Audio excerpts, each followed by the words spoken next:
Number आपका आज हो जाएगा। थोड़ा सा रिवीजन हो जाए पीछे क्या। स्टेच्यू हम लोग पहला दिन पढ़े थे ना, चंद्रयान स्टेच्यू, कुछ लक्ष्य ये सब पढ़ लिए ना। बताइए स्टेच्यू ऑफ बिलीफ कहाँ है? राजस्थान में। Statue of peace, statue of equality, statue of peace कहाँ कहाँ है? पाली राजस्थान। और श्रीनगर में जो है स्टेच्यू ऑफ पीस, वो किसका मूर्ति है, किसकी प्रतिमा है? रामानुजाचार्य का। आप लोग को दिक्कत हो रहा है बैठने में क्या? नहीं तो पीछे चले जाइए, या फिर इसको इतना तक कर सकते हैं। तो आपका हो गया बैंक रेट। हम लोग कितना पढ़े थे? 6.75। और reverse repo rate 3.35। Repo rate था 6.5। सबसे अंतिम यानी 75वां आर्द्रभूमि कौन सा था? Ramsar site, Salbug, Jammu Kashmir. PPT VVPAT का फुल फॉर्म क्या था? Voter verifiable paper audit trial, है ना। और 36वां डिफेंस एक्सपो कहाँ हुआ? 36वां डिफेंस एक्सपो नहीं, एरो इंडिया शो हुआ बेंगलोर में।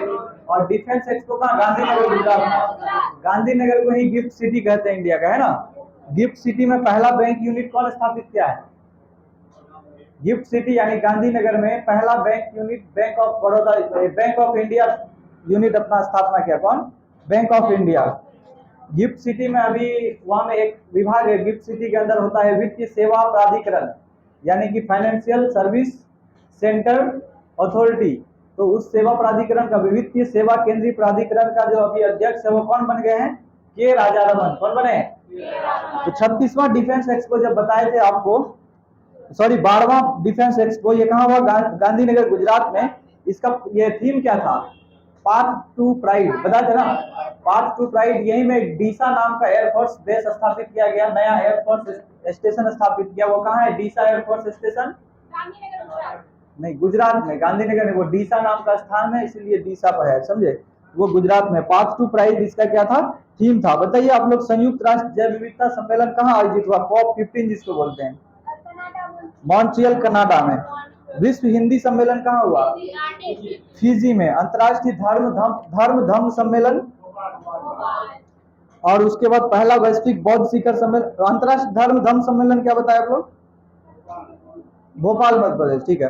पहला वैश्विक बौद्ध शिखर सम्मेलन दिल्ली में हुआ है। ये हो गया आपका। आप लोगों को बताए थे कि 1 से 7 सितंबर को कौन सा सप्ताह मनाते हैं?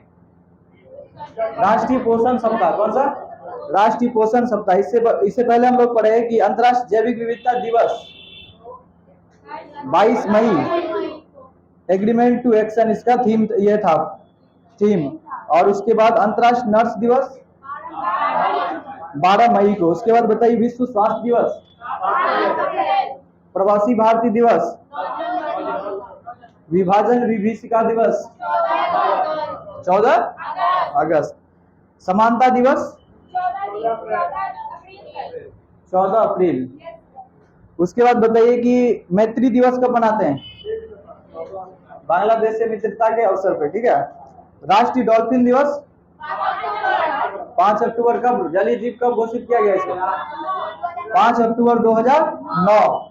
तो आप लोगों ने इतना तक देख लिया था। आज हम लोगों का है पुस्तक, कुछ महत्वपूर्ण पुस्तक और उसके लेखक जो करंट में रहे हैं, इस पर हम लोग क्या करेंगे। आज क्लास स्टार्ट होगा यहाँ से। तो आप लोग निकाल लीजिए, पेज नंबर होगा आपका नया वाला में 55। पेज नंबर 55 में है आपका करंट अफेयर, नवीनतम पुस्तकें एवं लेखक। दिख रहा है आप लोगों को ठीक से ना?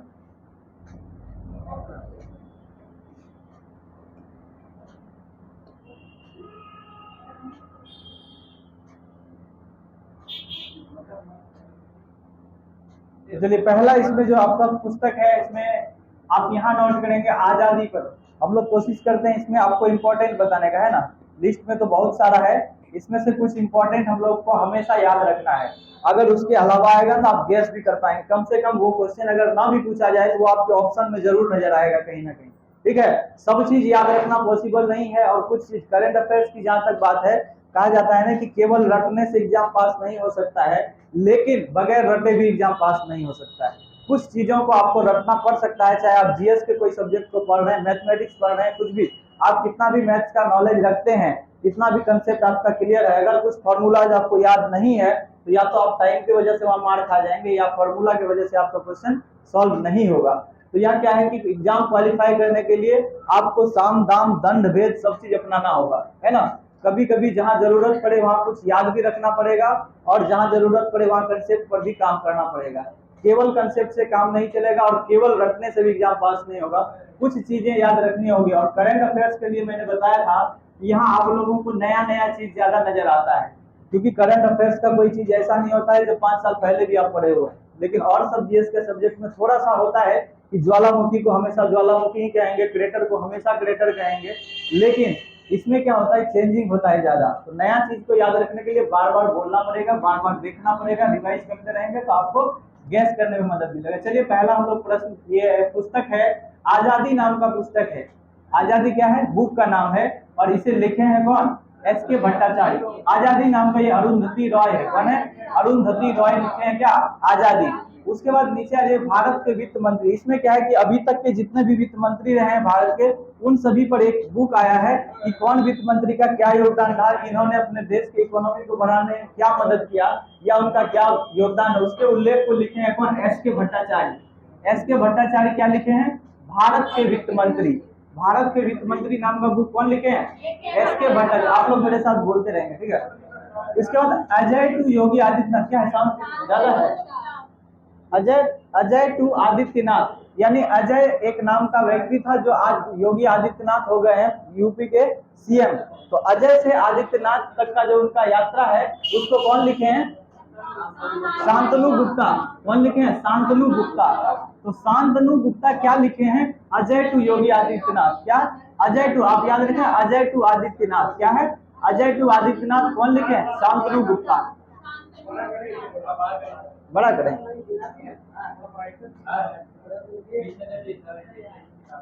अब सही है। आपके पास बुक है तो आप अपना बुक भी फॉलो कर सकते हैं, ठीक है। आपके पास यहाँ फिर नेक्स्ट आप लोग चलेंगे द पावर, नेक्स्ट है आपका the power of one thought. क्या है, the power of one thought, यानी एक सोच का शक्ति क्या हो सकता है, इसके बारे में लिखे हैं बुक। ये लिखे हैं बीके शिवानी। कौन लिखे हैं, बीके शिवानी। क्या लिखे हैं, the power of one thought. Ajay to Yogi Adityanath कौन लिखे थे, शांतनु गुप्ता। भारत के वित्त मंत्री ए.के. भट्टाचार्य। आजादी अरुंधति रॉय। नेक्स्ट आप चले जाइए, सीधे आ जाइए, make in India 75 years of business and enterprises. क्या है, यानी मेक इन इंडिया 75 ईयर्स, यानी 75वां आजादी का हम लोग अमृत महोत्सव बना चुके हैं। ये 75 वर्ष के उपलब्धि को ये लिखने का प्रयास किया, मेक इन इंडिया 75 ईयर्स। इसके लिए तो ऑफ बिजनेस एंड एंटरप्राइजेज, यानी उद्योग और उद्यम के क्षेत्र में 75 साल की कहानी लिखते हैं कौन, अमिताभ कांत। कौन है अमिताभ कांत, ये G20 का वर्तमान में शेरपा है, पहले नीति आयोग के सीईओ भी रह चुके हैं। अभी कौन है नीति आयोग के सीईओ, बी.वी.के. सुब्रमण्यम, है ना। तो उसके बाद यहाँ स्मोक एंड एसेज। क्या है, स्मोक एंड एसेज, ये कौन लिखे, अमिताभ घोष। एक है अमिताभ कांत, एक है अमिताभ घोष, ठीक है। अमिताभ घोष इंग्लिश के बहुत बड़े राइटर हैं। स्मोक एंड एसेज उनका ये रचना है, नया रचना क्या है, स्मोक एंड एसेज। उसके बाद फिर आ जाइए आजाद, एक पढ़े थे आप आजादी। आजादी है आपका अरुंधति रॉय का। अगर आजाद की बात करें तो आजाद हो जाएगा गुलाम नबी आजाद लिखे हैं, आजाद, यानी एक तरह से आप कहें उसका बायोग्राफी है। आजाद किसकी बायोग्राफी है, गुलाम नबी आजाद। कौन है गुलाम नबी आजाद, नहीं अब नहीं है, विपक्ष दल के नेता भी नहीं है, वो कांग्रेस पार्टी को भी छोड़ चुके हैं, ठीक है। वो जम्मू कश्मीर के पूर्व मुख्यमंत्री भी रह चुके हैं, कांग्रेस पार्टी से बिलोंग करते थे, अब वो कांग्रेस छोड़ दिए हैं, ठीक है। राज्यसभा की सदस्यता भी समाप्त है इनका। तो गुलाम नबी आजाद कहाँ से हैं, जम्मू कश्मीर के पूर्व मुख्यमंत्री भी रह चुके हैं, राज्यसभा में विपक्ष के नेता पहले थे, अब नहीं है। अभी कौन है राज्यसभा में विपक्ष के नेता, मल्लिकार्जुन खड़गे थे लेकिन अब नहीं है। तो गांधी सियासत और कम्युनलिज्म, तो गांधी के बारे में लिखे हैं सियासत और कम्युनलिज्म यानी साम्यवाद। ये कौन लिखे हैं, पीयूष बाबेल। कौन लिखे हैं, पीयूष बाबेल। नेक्स्ट आप सीधे आ जाइए, India vaccine growth story. India में जो वैक्सीन का उत्पादन हुआ इतनी तेज रफ्तार से, तो इंडिया वैक्सीन ग्रोथ स्टोरी ये कौन लिखे हैं? सज्जन सिंह यादव। सज्जन सिंह यादव क्या नाम से किताब लिखे हैं?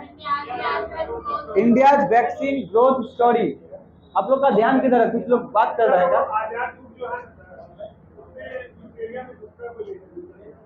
क्या लिखा है? अच्छा, आजाद का राइटर कुछ और लिखा हुआ है। अच्छा, मतलब आपका कहना है कि गुलाम नबी आजाद के नाम से आजाद नाम का बुक कोई और लिखा है। तो आप देख के आइएगा, अगर ऐसा होगा तो हम भी सर्च कर लेंगे, कल इस पर रिसर्च करते हैं, है ना। हो भी सकता है कि गुलाम नबी आजाद के बायोग्राफी पे कोई और लिखे हो। तो आप बताइए, अब वार एंड वुमन, एक वार एंड पीस किसकी रचना है? इतिहास में पढ़े होंगे, वार एंड पीस किसकी रचना है? लियो टॉल्स्टाय। जी हाँ, लियो टॉल्स्टाय का है वार एंड पीस, लेकिन यहाँ है वार एंड वुमन, यानी महिलाओं से संबंधित है। तो वार एंड वुमन कौन लिखे हैं? Doctor M.A. Hasan, war and woman. Next में आप चलाइए, as good as my word, यानी मैं उतना ही अच्छा हूं जितना मेरे शब्द अच्छे हैं। मतलब शब्द के अनुसार मैं जो बोलता हूं मैं वो करता हूं, वो डायलॉग है ना, उसी के आधार पर ये कहना चाहते हैं कि as good as my word, यानी जितने मेरे शब्द अच्छे हैं उतने ही मैं अच्छा हूं, यानी मेरा शब्द मेरा परिचय देता है। ये कौन लिखते हैं? KM Chandrashekhar. As good as my word, क्या? As good as my word कौन लिखा है? KM चंद्रशेखर। उसके बाद सीधे आप आ जाइए मुंडको उपनिषद, या मुंडका उपनिषद लिखा हो, मुंडको उपनिषद होगा। ये मुंडको उपनिषद क्या है?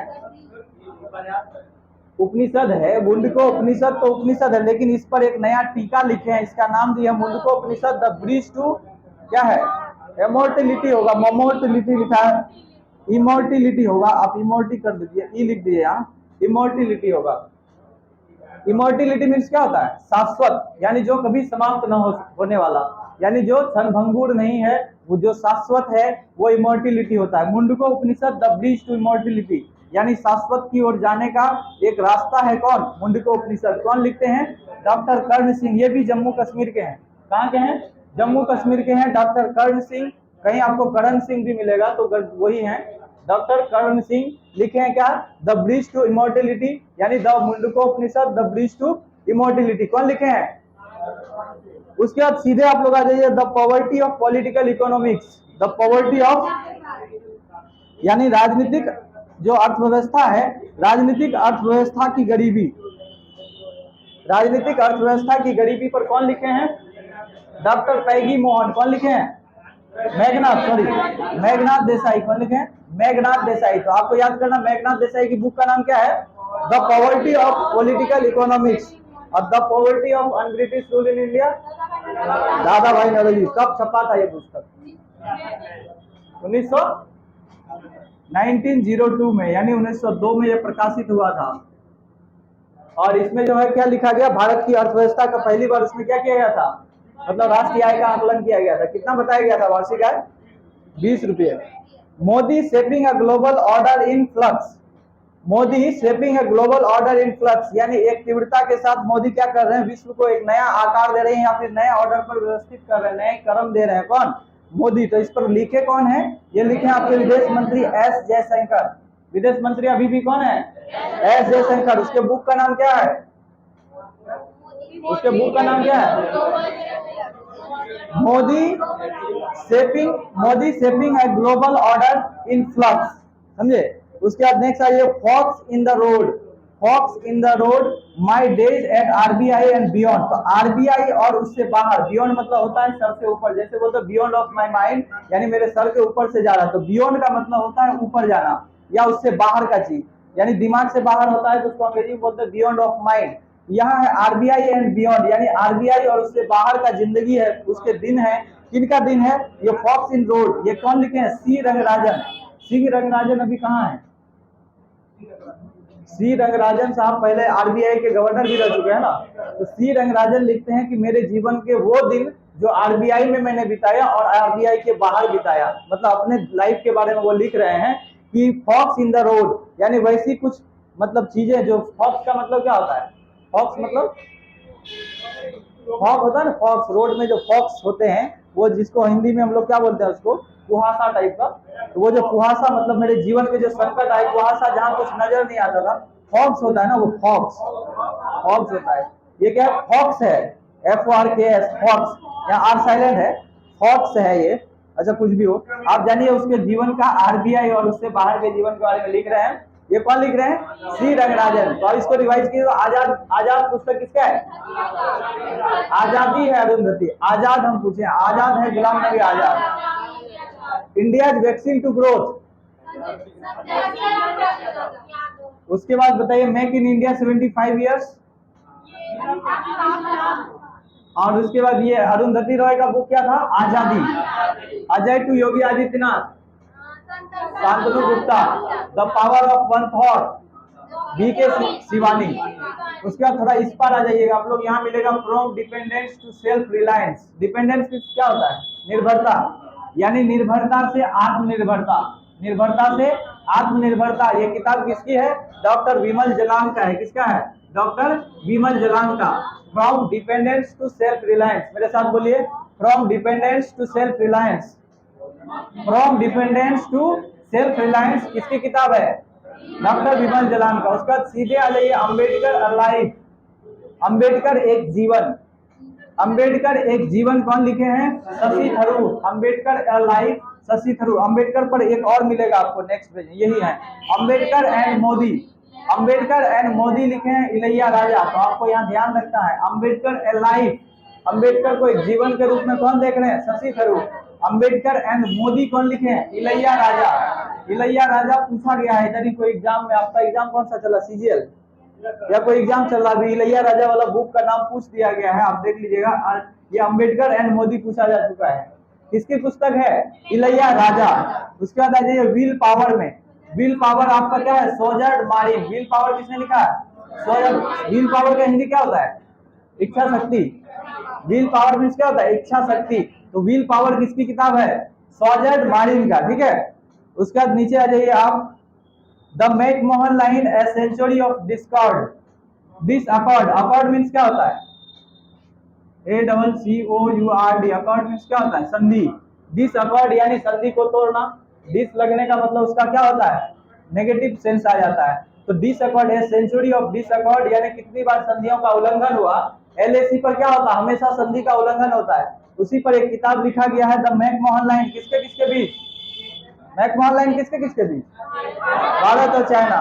तो द मैकमोहन लाइन के बारे में लिखा है कि सेंचुरी ऑफ डिसअकॉर्ड यानी संधियों का कितनी बार चिथड़ा उड़ाया गया चाइना और इंडिया के द्वारा। तो ये है LAC लाइन पर। ये किताब किसकी है? JK Singh, JJ Singh. JJ Singh क्या लिखे हैं? The McMahon line, a century of disaccord. तो डिसअकॉर्ड को एक साथ जोड़ा है, डिस्कॉर्ड लिखा है। ठीक है। इसके बाद इसमें आपका कोई इंपॉर्टेंट, नेक्स्ट चले, इसको रिवाइज कर लीजिए। इसके नीचे भी है? नहीं है, हम लगाए हैं, हो ही नहीं सकता है। हाँ, इसके नीचे नहीं, इसके नीचे है, हम रखे हैं नेक्स्ट पेज में उसको। इसके नीचे आपके पास है जो नेक्स्ट पेज में। ठीक है। यहाँ आपको इसको दिख रहा है क्लियर?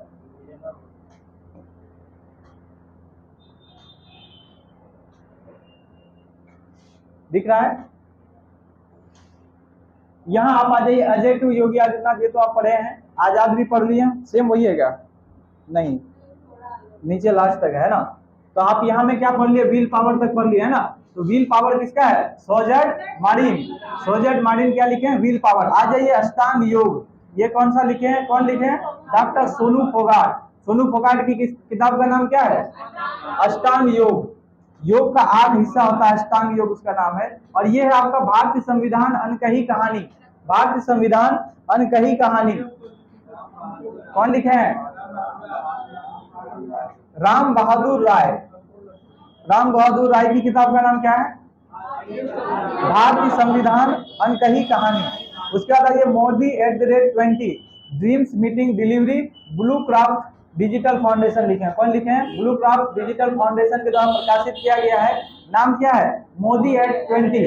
मोदी @20 का मतलब क्या है? 2000 के दशक में, ये जो 2000 का अभी समय चल रहा है, एक मतलब 21वीं शताब्दी, तो मोदी @20 लिखे हैं। इस पर कौन लिखे हैं? ये ब्लू क्राफ्ट डिजिटल फाउंडेशन के द्वारा जारी किया गया है पुस्तक। ठीक है। उसके बाद आ जाइए tomb of sand. Tomb of sand, Geetanjali Shree Sahitya Akademi award मिला पिछले साल का, है ना। गीतांजलि श्री को क्या, कौन सा अवार्ड मिला पिछले साल? किसको? अंतर्राष्ट्रीय बुकर, सॉरी जी हाँ, अंतर्राष्ट्रीय बुकर पुरस्कार मिला। ये गीतांजलि श्री को 2022 का किसके लिए मिला था? टॉम ऑफ सैंड के लिए। इसका हिंदी क्या होता है? सैंड मीन्स होता है बालू, यानी बालू की कब्र, बालू की कब्र। टॉम ऑफ सैंड यानी बालू की कब्र कौन लिखे हैं? गीतांजलि श्री। उसके बाद इसमें और कोई आपके लिए इंपॉर्टेंट ज्यादा नहीं है। टाइगर ऑफ द्रास, ये कौन है? मीना नैयर। द्रास कहाँ है? द्रास क्षेत्र कहाँ है? ये किस द्रास की बात कर रहा है?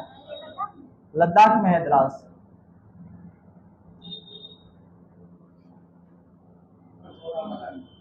नहीं दिख रहा है? अब दिख रहा है?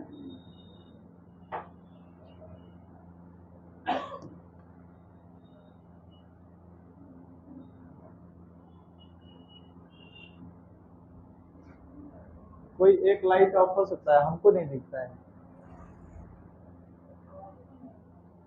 ये आपका है 22वां अंतर्राष्ट्रीय राष्ट्रमंडल है, 22वां राष्ट्रमंडल खेल। कोई एक लाइट ऑफ कीजिए ना, वहां से कहां से होता है लाइट? ये वाला ऑफ कीजिए तो लग रहा है, ये लग रहा है। हेलो हेलो, हाँ बस इसको कीजिए। नहीं कोई तो है जो डिस्टर्ब कर रहा है। ये वाला, ये नहीं तो फिर कैमरा में दिख रहा है तो छोड़ दीजिए, लाइट ऑन कर दीजिए। अच्छा ठीक है, देख लीजिए बुक है ना साथ में, इसका पेज नंबर होगा, हाँ खेल में आ जाइए, खेल का स्टार्टिंग से चलिएगा, खेल परिदृश्य, ठीक है। जहां तहां से नहीं है, उसके बाद ये चैप्टर, ये खेल यहीं से स्टार्ट हो रहा है, ठीक है। खेल है आपका 22वां राष्ट्रमंडल खेल यानी कॉमनवेल्थ गेम। कॉमनवेल्थ कौन सा कंट्री को बोलते हैं? जो कभी यूके का क्या रहा था? उपनिवेश रहा था। तो इंग्लैंड के जितने भी उपनिवेश देश रहे थे उनको स्वेच्छा से ये राष्ट्रमंडल में शामिल किया था। भारत का इसमें सदस्य होना ये नहीं दिखाता है कि अंग्रेजी की गुलामी की हम मतलब फजीयत ये नहीं कर रहे हैं। इसका मतलब बस इतना है कि हम उसका एक कदर कर रहे हैं। एक समय में हम उससे शासित हुए थे, ये एक्सेप्ट करने में क्या लगता है? हम गुलाम थे, इस बात को एक्सेप्ट करने में क्या लगता है? हम गरीब हैं, ये एक्सेप्ट करने में क्या दिक्कत है? लेकिन आगे नहीं होंगे, ये बात दावा करना चाहिए। ये है कि उसमें राष्ट्रमंडल खेल ये कौन सा था? 22वें नंबर का था। कौन सा था? 22वां था। और इसका संयोग है कि यह 2022 में हुआ था। और एक संयोग है कि इसमें हम लोगों ने 22 गोल्ड जीता है, समझे? 22वां खेल 2022 में और 22 गोल्ड जीतने वाला इंडिया, ये बहुत अच्छा 22 कैटेगरी है। तो ये राष्ट्रमंडल खेल है, राष्ट्रमंडल खेल है। कब, क्या बोल रहे हैं?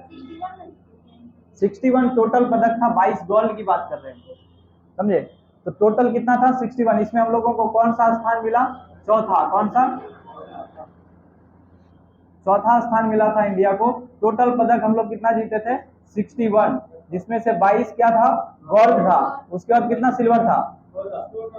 16 सिल्वर था। और उसके बाद जो बच गया आपका ब्रॉन्ज था। कितना बच गया आपका? 8 3 11 23। तो 23 आपका ब्रॉन्ज बच गया, ठीक है। तो ब्रॉन्ज कितना था? 23। तो ये कहाँ हुआ था? बर्मिंघम इंग्लैंड में हुआ था। कहाँ हुआ था?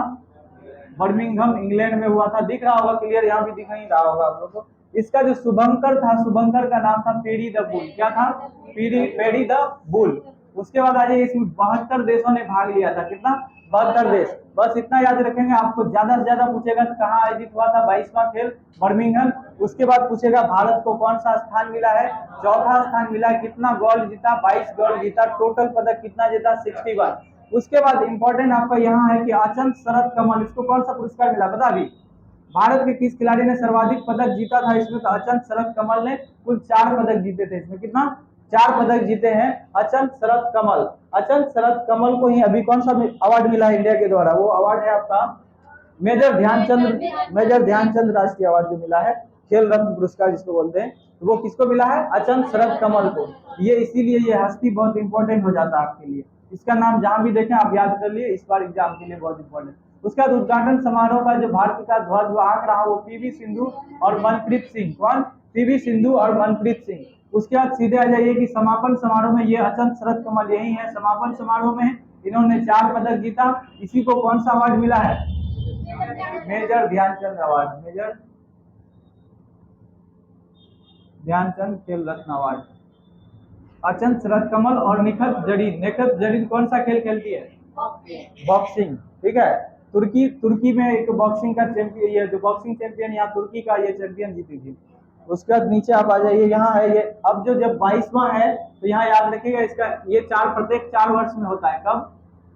प्रत्येक 4 वर्ष में, प्रत्येक 4 वर्ष में आयोजन होता है इसका। इसका नेक्स्ट आयोजन कहाँ होने वाला है?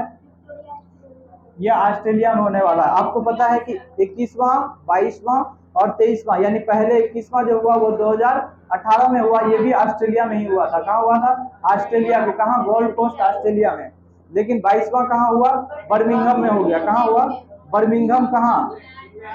यूके में। उसके बाद अब नेक्स्ट जो होगा वो फिर से ऑस्ट्रेलिया में होने जा रहा है, वो विक्टोरिया ऑस्ट्रेलिया में होगा। कहाँ होगा? विक्टोरिया ऑस्ट्रेलिया में होगा। तो इसको आप याद रखें, ऑस्ट्रेलिया से आया कहाँ? यूके, फिर से जा रहा है ऑस्ट्रेलिया। ये केवल अंतर है कि गोल्ड कोस्ट से कहाँ? विक्टोरिया। और ऑस्ट्रेलिया के उत्तर पूर्व में कौन सा ये है सबसे बड़ा? Great barrier reef. चलिए, आप इसमें ज्यादा इंपॉर्टेंट कुछ नहीं है। फर्स्ट स्थान इसमें ऑस्ट्रेलिया को ही मिला था 22वां के लिए। ऑस्ट्रेलिया कितना इंपॉर्टेंट है? ऑस्ट्रेलिया का 21वां आयोजन ऑस्ट्रेलिया में, 23वां भी ऑस्ट्रेलिया में, और 22वां में सर्वाधिक पदक कौन जीते? ऑस्ट्रेलिया ने। तो ये था आपका कॉमनवेल्थ गेम। कहाँ हुआ आयोजन? कौन सा खेल था? 22वां। भारत को कितना गोल्ड? 22। टोटल कितना पदक? 61। तो अब आपका है ये 36वां राष्ट्रीय खेल। नेशनल गेम्स में आ गए हम लोग। तो नेशनल गेम्स जो 2022 का हुआ, इसका आयोजन कहाँ हुआ? गुजरात में हुआ। कहाँ हुआ? गुजरात में। इसका शुभंकर सावज है। सब शुभंकर का एक लिस्ट अब अलग से आप लोग बना लीजिएगा कॉपी में, जितना शुभंकर एक जगह आएगा, ठीक है। और आयोजन एक साइड में, एक जगह शुभंकर, उस टाइप का लिस्ट आप बना लीजिएगा। शुभंकर कहाँ है? इसका शुभंकर क्या है? सावज, यानी एशियाई शेर, मतलब एशियाई शेर का जो बच्चा होता है, छोटा बच्चा, उसको सावज बोलते हैं।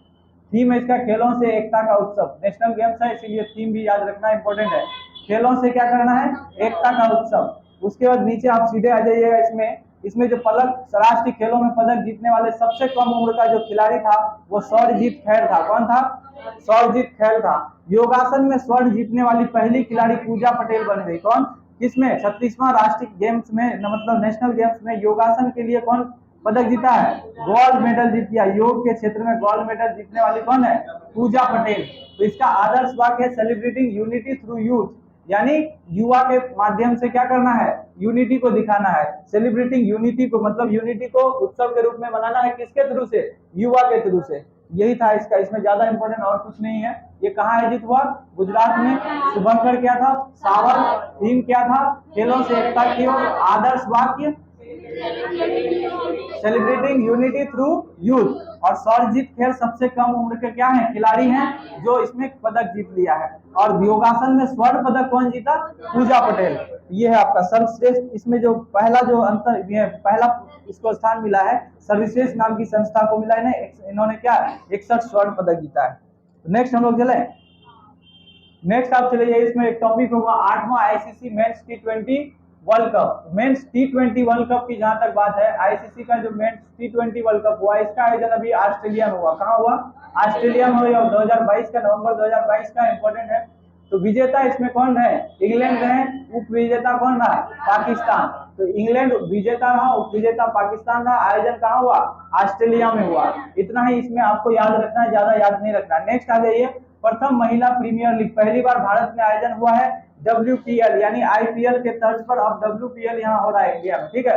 जिसमें वुमेन, इसका फुल फॉर्म क्या है? वुमेन प्रीमियर लीग, ठीक है। वुमेन प्रीमियर लीग का आयोजन हुआ है वो महाराष्ट्र में। कहाँ आयोजन हुआ है? महाराष्ट्र में। ये पहला संस्करण था, ये बहुत इंपॉर्टेंट है आपके लिए। ये आपका पहला संस्करण है और इसे आपको पूरा याद रखना है। पहला संस्करण कहाँ आयोजित हुआ? महाराष्ट्र में। विजेता कौन रहे? मुंबई इंडियंस। कप्तान इसका कौन है? हरमनप्रीत कौर। उप विजेता कौन रहा?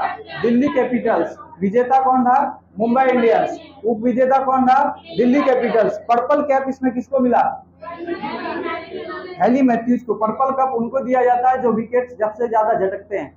तो जो सबसे ज्यादा विकेट झटकने वाले हैं वो कौन है?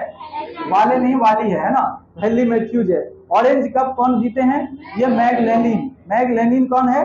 ये सर्वाधिक रन बनाने वाली, ठीक है। उसके बाद नीचे आ जाइए, सर्वाधिक मूल्यवान खिलाड़ी इसमें हेली मैथ्यूज ही रही। जिनको क्या मिला, पर्पल कैप मिला। कौन सा मिला, पर्पल कैप। तो वुमेन प्रीमियर लीग था, पहला आयोजन कहाँ हुआ, महाराष्ट्र में। कौन जीता, मुंबई इंडियंस। उप विजेता कौन रहा, सर्वाधिक रन किसने बनाई, मैगलेनिन। और सबसे ज्यादा विकेट कौन झटका है, हेनरी मैथ्यूज। मूल्यवान खिलाड़ी सर्वाधिक कौन रही, हेनरी मैथ्यूज। इसमें एक बार emerging player of the year का अवार्ड किसको मिला, यास्तिका भाटिया। किसको, यास्तिका भाटिया। ये पहला था या दूसरा था, वो WPL पहला था। नेक्स्ट है 32वां टोक्यो ओलंपिक। आप देख रहे हैं ओलंपिक दो तरह का, एक पैरालंपिक एक ओलंपिक। तो पैरालंपिक कौन सा था, 16वां। इसका डबल कर देंगे कितना होगा, 32वां। तो ये 16वां क्या है, पैरालंपिक है। पैरालंपिक क्या होता है, इसमें दिव्यांग लोग यानी विकलांग लोग ही केवल भाग लेते हैं। और 32वां ग्रीष्मकालीन क्या था, ये ओलंपिक था। तो ये आयोजन कहाँ हुआ, टोक्यो। कहाँ की राजधानी, जापान की। तो आयोजन हुआ इसका टोक्यो में। इसका जो शुभंकर था वो मिराई तोबा था। क्या था, मिराई तोबा। और इसके शुभंकर की बात करें तो वो था सोमाइटी। क्या था, सोमाइटी। आगे भी आएगा, ये स्लाइड भी होगा ही कहीं। तो ये हो गया इसका शुभंकर, यानी टोक्यो ओलंपिक की बात कर रहे हैं, पैरालंपिक नहीं, ओलंपिक। तो ओलंपिक का जो शुभंकर था वो क्या था, मिराई तोबा। उद्घाटन समारोह में कौन भाग ली, मैरी कॉम और मनप्रीत सिंह। अभी पढ़े थे उसका 22वां जो कॉमनवेल्थ था, उसमें कौन लिया था, पीवी सिंधु के साथ मनप्रीत सिंह थी। अब इसमें कौन है, मैरी कॉम के साथ मनप्रीत सिंह, है ना। अब आ जाइए समापन समारोह में, इसमें कौन है, बजरंग पुनिया।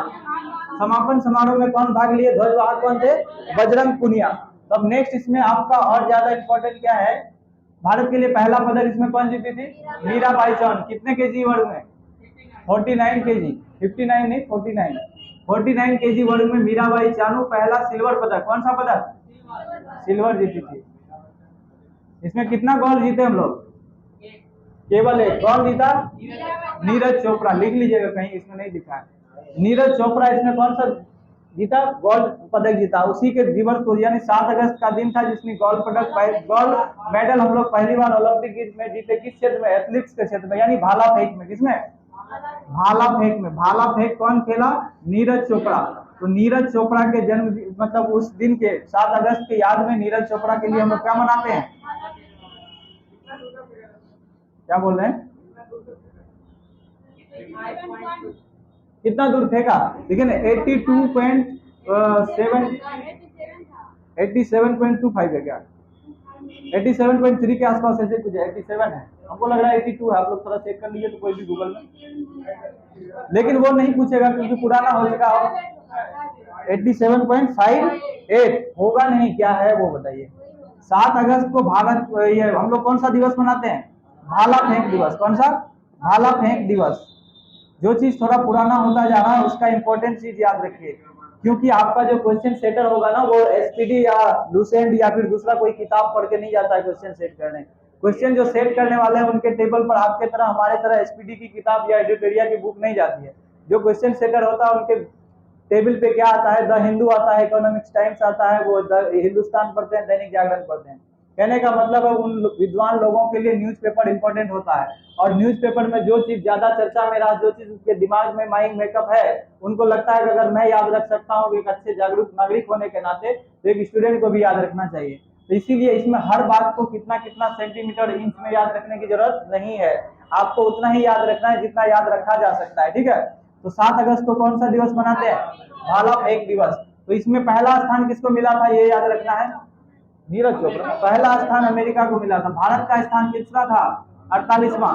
अब बात कर लें इसमें, तो यही तो है पैरालंपिक, इसको भी देखते चलिए, कंपैरिजन कीजिए। यहाँ आयोजन कहाँ हुआ, टोक्यो में। इसका भी आयोजन कहाँ हुआ, टोक्यो में। इसका शुभंकर क्या है, मिराई तोबा, और इसका शुभंकर क्या है, सोमाइटी। इसमें उद्घाटन समारोह में कौन भाग ले रहे हैं, टेक चंद अकेले। यहाँ उद्घाटन समारोह में मैरी कॉम और मनप्रीत सिंह। इसके समापन समारोह में बजरंग पुनिया पहलवान है, और इसके समापन समारोह में लेखनी अवनी लेखरा क्या है, निशानेबाज है। क्या है, निशानेबाज है। इसमें प्रथम स्थान मिला है चीन को, और इसमें किसको मिला, अमेरिका को। तो ओलंपिक में पहला स्थान किसको, अमेरिका को, और पैरालंपिक में चाइना को। उसके बाद आ जाइए, इसमें आपको भारत को कौन सा स्थान मिला, 24वां।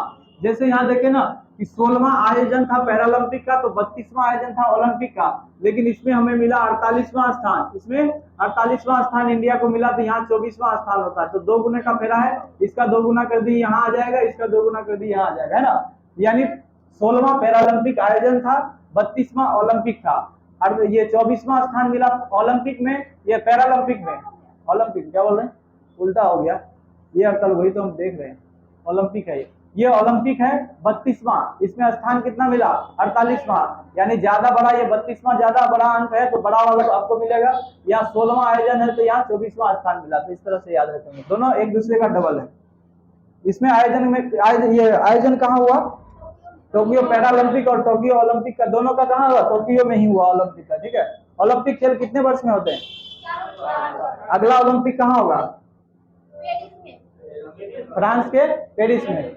अब आ जाइए इसमें आप लोग, पहला पेज कटा हुआ है इसका,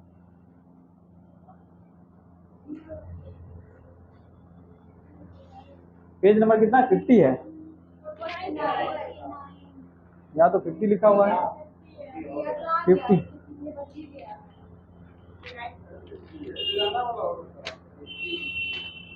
क्या बोल रहे हैं, ज्यादा हो गया, अच्छा अच्छा, इसमें कुछ छूटा हुआ है ये बोल रहे हैं आप लोग। अच्छा, टोक्यो ओलंपिक के बीच ये ग्रैंड स्लैम छूटा है ना, खेलो इंडिया यूनिवर्सिटी गेम इसके नेक्स्ट होगा, तो इसको पहले देख लें, खेलो इंडिया इसमें है। अच्छा, नेक्स्ट पेज का ये आ गया होगा इसमें, ये तो है 16वां टोक्यो ओलंपिक, ये तो हम लोग देख लीजिए। अच्छा, उसके बाद यहाँ आ जाइए खेलो इंडिया यूनिवर्सिटी गेम, उसके जस्ट नीचे देखिए आयोजन कहाँ हुआ इसका, खेलो इंडिया। खेलो इंडिया ये जो है खेलो इंडिया, ये कब आया है खेलो इंडिया, पहल खेलो इंडिया पहल की बात करें तो ये आपका खेल दिवस कब मनाते हैं, 29 अगस्त 2019 को। उस समय के खेल मंत्री थे कोई राठौर थे, कोई राठौर नाम है आप लोग को याद, कोई राठौर है, तो उन्होंने लॉन्च किया था खेलो इंडिया। इसी के तहत हम लोग अभी 3 तरह का खेल आयोजन करते हैं। कौन थे, 19 में नहीं थे, 19 में आपका जो मतलब पहला जो कार्यकाल था मोदी जी का, उसमें खेल मंत्री किरण रिजिजू नहीं थे। अभी तो कार्यकाल विस्तार हुआ है, तब अनुराग ठाकुर हुआ है ना, किरण रिजिजू को हटा के। ये कोई राठौर थे, आप देख लीजिएगा खेल मंत्री कौन, हाँ वो निशानेबाजी है, ये राठौर थे। इसमें हम लोग 2 तरह का खेल देखते हैं, खेलो इंडिया यूथ गेम्स और एक होता है यूनिवर्सिटी गेम। कौन सा, खेलो इंडिया यूनिवर्सिटी गेम। तो यूनिवर्सिटी गेम बाद में स्टार्ट हुआ, यूनिवर्सिटी गेम अभी तक 3 हो चुका है, इसका यानी तीसरा अभी हम लोग के लिए करंट में आएगा, तीसरा। और यूथ गेम्स की बात करेंगे तो ये आएगा 5वां। कौन सा, 5वां। तो 5वां खेलो इंडिया यूनिवर्सिटी गेम आपको दिख रहा है, ये उत्तर प्रदेश में हुआ। कहाँ में, उत्तर प्रदेश में। शुभंकर इसका क्या है, सॉरी ये यूनिवर्सिटी गेम है ना, खेलो इंडिया यूनिवर्सिटी गेम, ये तीसरा होगा, ये तीसरा है। यूनिवर्सिटी गेम कौन सा है, तीसरा है। आयोजन कहाँ हुआ, उत्तर प्रदेश में। शुभंकर इसका कौन है, क्या है, जीतू। इसमें आ जाए सीधे कि आपका उद्घाटन समारोह में कौन भाग लिया, उद्घाटन समारोह कहाँ हुआ, लखनऊ में, क्योंकि यह उत्तर प्रदेश के 4 शहर में आयोजन हुआ है। तो उद्घाटन कहाँ हुआ, लखनऊ में, यानी फाइनल मैच कहाँ खेला गया, वाराणसी में। वाराणसी के पीएम ये कौन है अभी, सांसद। इसमें आ जाइए प्रथम स्थान किसको मिला है, पंजाब यूनिवर्सिटी को। किसको मिला है, पंजाब यूनिवर्सिटी को। पंजाब यूनिवर्सिटी है, पंजाब राज्य को नहीं मिला, वो चंडीगढ़ जो केंद्र शासित प्रदेश है उनको मिला। पंजाब यूनिवर्सिटी है चंडीगढ़ में, समझे। क्या बोले, इसमें कौन कौन यूनिवर्सिटी आता होगा, यूनिवर्सिटी तो नेशनल लेवल पर जितने भी यूनिवर्सिटी है वो सब भाग ले सकते हैं। अब भाग लेने वाले यूनिवर्सिटी तो हम तय नहीं कर सकते कौन जाएगा ना। इसमें अलग अलग यूनिवर्सिटी भाग लिए, जिसमें किसको मिला विजय, पंजाब में। पिछले बार कौन थे, बेंगलोर के जैन यूनिवर्सिटी थे। कौन थे, जैन यूनिवर्सिटी थे। आयोजन भी उसका बेंगलोर में ही हुआ था। और इस बार आयोजन कहाँ हुआ, उत्तर प्रदेश में। जीते हैं कौन, पंजाब यूनिवर्सिटी। इसमें आ जाइए आपका दूसरा स्थान किसको मिला है, गुरु नानक देव यूनिवर्सिटी। ये कहाँ के हैं, अमृतसर पंजाब के हैं। और इसमें और ज्यादा आपको कुछ याद नहीं रखना है। ये था कौन सा, तीसरा, लिख लीजिएगा यार, कहाँ लिखा हुआ, अच्छा संस्करण तीसरा था, ठीक है। तो यहाँ ये तो आप लोग देख ही लिए। कौन था पैरालंपिक का, ये शुभंकर क्या था, सोमाइटी। और ओलंपिक का शुभंकर मिराइतोवा। ये आपका है ICC player of the month, ये आपको याद नहीं रखना है। यहाँ आ जाइए, प्रमुख खेलों के शुभंकर, वो जो हम बता रहे थे आप लोग को शुभंकर अलग बना दिए, यहाँ दिया हुआ है कुछ कुछ। फीफा महिला वर्ल्ड कप जो 2023 का है, ऑस्ट्रेलिया व न्यूजीलैंड में खेला जा रहा है, और इसका क्या है, शुभंकर तनु जी। नेक्स्ट आ जाइए सीधे 22वां फीफा वर्ल्ड कप कहाँ हुआ अभी, कतर दोहा में। कौन जीता, अर्जेंटीना जीता है, किसको हरा के, किसको, फ्रांस को हरा के। पिछले बार का विजेता कौन था, फ्रांस ही था, इस बार फ्रांस को हरा के कौन जीता, अर्जेंटीना। ये था आपका 22वां फीफा वर्ल्ड कप, कहाँ आयोजन हुआ, कतर। तो दोहा किसकी राजधानी है, कतर की राजधानी। फीफा अंडर 17 महिला वर्ल्ड कप हुआ है, ये भारत में हुआ है। इसका जो आपका शुभंकर है क्या है, ईवा है। आप चले आइए 44वां शतरंज ओलंपियाड 2022, ये भी आयोजन कहाँ हुआ, भारत के चेन्नई में। इसका शुभंकर क्या है, थम्बी है। आप आज ये 5वां खेलो इंडिया यूथ गेम्स, अभी बताया ना, यूथ गेम्स का कौन सा संस्करण, 5वां, ये 2022 का हुआ कहाँ, मध्य प्रदेश में। इसका क्या था, शुभंकर आशा। नेक्स्ट आ जाइए सीधे ग्रीष्मकालीन ओलंपिक, ये तो अभी बताया आपको मिराई तोबा। ग्रीष्मकालीन पैरालंपिक का क्या, सोमाइटी। उसके आप 36वां राष्ट्रीय गेम जो अभी पढ़े गुजरात में हुआ, इसका क्या था, सावज। ये सब भी हम लोग पढ़ लिए। तो नेक्स्ट आपको इतना याद कर लीजिए, फीफा महिला वर्ल्ड कप का क्या था, तनु जी। उसके बाद फीफा अंडर 17 वर्ल्ड कप, महिला वर्ल्ड कप, ईफा।